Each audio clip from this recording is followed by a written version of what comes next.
Salut, bienvenue dans ce nouveau numéro de Dog Inside consacré aujourd'hui à la préformation. La formation dans le football, j'imagine que tu sais ce que c'est. Mais la préformation, à quoi ça sert? De quoi il s'agit? On a suivi un jeune dog toute la journée pour que tu puisses comprendre que c'est essentiel dans le développement du jeune footballeur. C'est parti pour Little Dog Inside.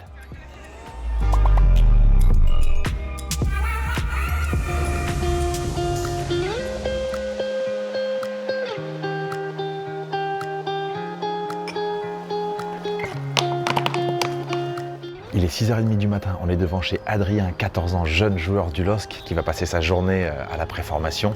On va aller le rencontrer tout de suite. Bonjour. Bonjour Marie-Michel, la maman d'Adrien. Oui.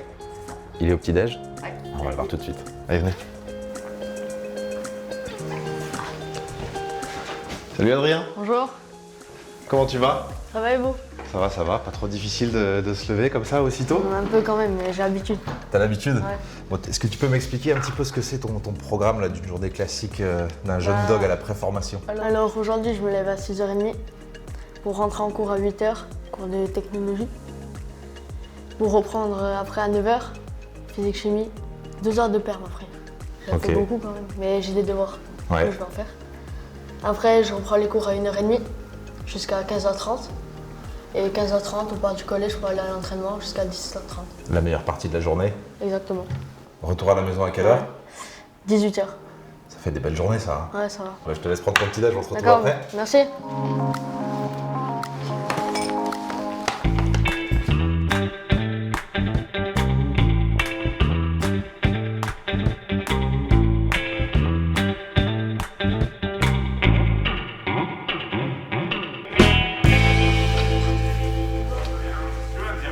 C'est fait pour illustrer ce que vous allez dire à l'oral. Ça marche?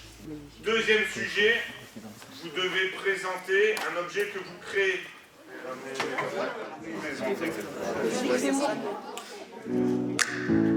Je suis avec madame la principale du collège Lavoisier ici à Lambersart. Bonjour madame Ducreux. Bonjour. J'ai envie de vous demander comment ça se passe l'organisation pour intégrer ces jeunes footballeurs dans ce milieu scolaire avec les autres élèves.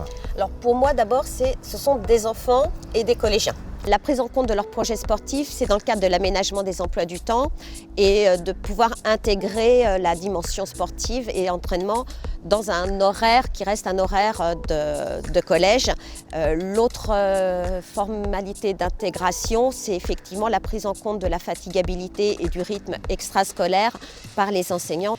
Sachant que les exigences en termes d'examen, en termes de réussite, sont tout à fait les mêmes qu'un collégien standard.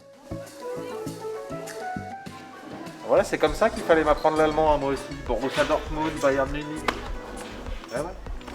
Est-ce qu'ils sont dans des classes dédiées? Est-ce qu'ils sont entre eux ou est-ce qu'ils sont au sein de leur classe avec d'autres élèves? Volontairement, on ne souhaite pas faire de classe 100% sportif. Dans chaque classe, on a une quarantaine de pourcents d'élèves sportifs et 60% d'élèves non sportifs. Et il y a des grands noms du LOSC qui sont passés ici, n'est-ce pas? Oui, oui. Alors on parle d'Eden Hazard et de Lucadine, mais il y en a eu plein d'autres. Martin, Benjamin et Valentin. Il revient souvent le numéro 28 quand même.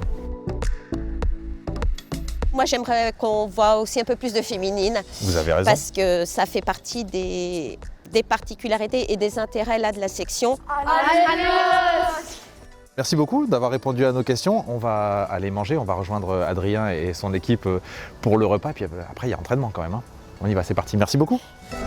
Ici, c'est monter de genoux d'abord. Hop, hop, hop, hop. Ensuite, on arrive ici, pas. Hop, demi-tour. Et on récupère. Voilà. On enchaîne.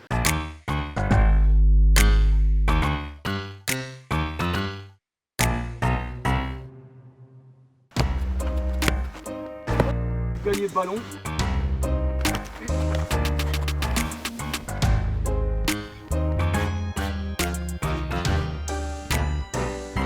Il est 15h30, c'est le début de l'entraînement. Je suis avec Alain Walline, le directeur de la préformation. Alain, ici, il y a plein de futures pépites. Je sais que tu en as vu passer ici. Qu'est-ce qui va faire la différence pour que certains passent pro et d'autres pas? Il faut des qualités fortes, mais il faut de la personnalité, il faut du tempérament. Voilà. Et je peux évoquer un joueur comme Lucadine qui avait peut-être pas le talent d'Eden, mais qui était une machine de guerre sur le terrain. Je pense que c'est un des joueurs qui s'entraînait à 200 voire 300% sur toutes les séances. Et je pense que par son caractère, son sérieux, son travail, les qualités physiques et puis son investissement, a réussi aussi à devenir aujourd'hui un très bon joueur professionnel. Donc il y en a beaucoup d'autres, on pourrait énumérer pas mal de noms. La constante reste quand même bien sûr des qualités fortes, mais je pense que la personnalité, l'accompagnement sont aussi des éléments déterminants dans la réussite du gamin. J'espère qu'on en aura encore beaucoup. Bon, on l'espère aussi. Beaucoup de travail aussi, j'imagine. Oui. Et là, ça va être le moment de continuer la séance. On va te laisser tranquille, l'échauffement est terminé. Merci beaucoup, Alain. Merci, François. À bientôt. Hop, petits appuis, prise de balle haute. Hop, je repars dans la profondeur. Hop, et je me... On joue maintenant dans Dog Inside. Tu te souviens tout à l'heure, dans la salle des maillots au collège Lavoisier, il y avait un numéro qui revenait particulièrement souvent. Tu me dis en commentaire, sans oublier le hashtag Dog Inside, quel est le joueur cette saison chez nous qui le porte, et tu gagneras son maillot. Pour ce qui est du maillot d'Iconé mis en jeu dans le Dog Inside précédent, c'est toi, Guillaume, dont le nom s'affiche ici, qui le remporte. Bravo à toi. Je te contacte en DM pour te l'envoyer. Allez, c'est parti pour la suite de l'entraînement.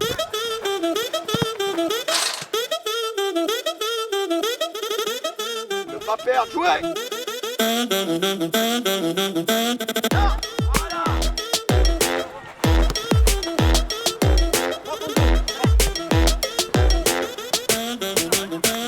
Allez, attaque là, Bouba. Bien joué. Bien joué, Laurent.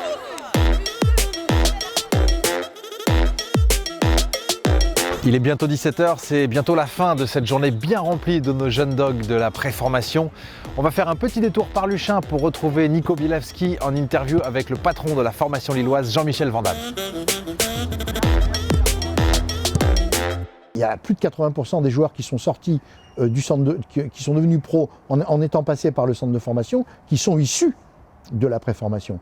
Les Cabaye, les Debuchy, les Dumont, même presque Eden Hazard, qui habitait à 50 km d'ici, sont des gamins qui sont passés par la préfo. Donc c'est vraiment une étape extrêmement importante. Ça nous permet déjà de prendre des jeunes talents, de les jauger, de les mettre en condition, de les faire bosser sur des principes fondamentaux qui sont extrêmement importants, développer aussi leur capacité d'endurance et puis commencer à voir comment ils se construisent sur le plan mental, parce que si on veut devenir un jour un footballeur professionnel, il faudra très vite détecter là où ils en sont à ce niveau-là.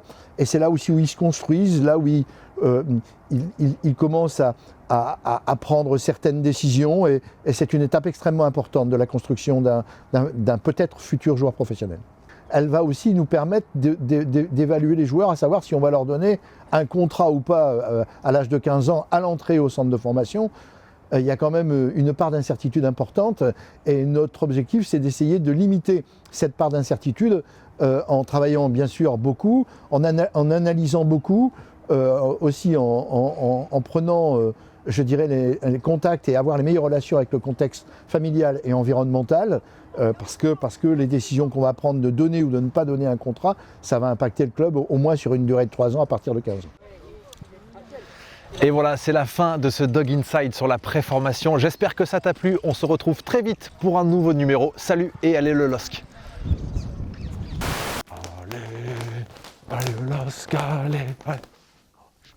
Je vais me faire coller si je continue.